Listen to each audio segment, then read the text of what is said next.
The light bulb was invented in 1879 and has revolutionized the way we lived our lives. We are no longer subjected to the limits imposed by the night and by the darkness. We were able to be out longer. We were able to go outside. We were able to work and socialize far beyond what was normal. We were no longer limited or afraid of the dark. In the days of pre-light bulb, there were legitimate fears about going out at night.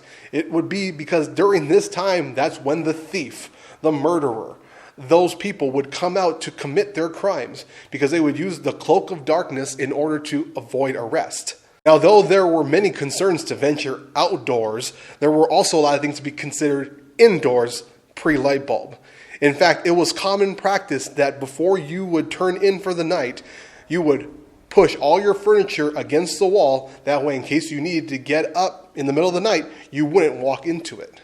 Now, with you today, what is limiting you? What are you subjected to?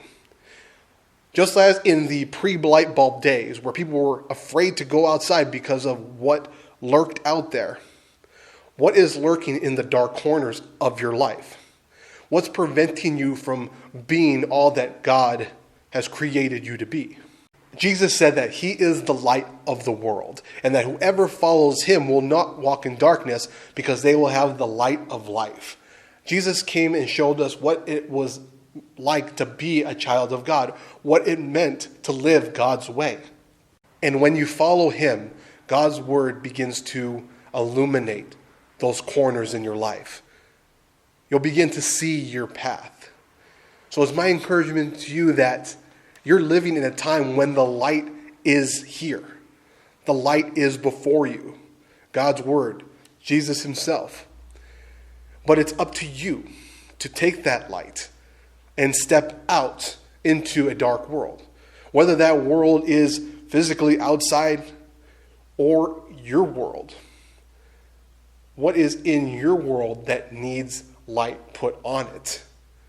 And pray that God will help you to discover those dark corners in your life. That way you can begin to see what is there, and you will no longer be afraid to venture out into the night.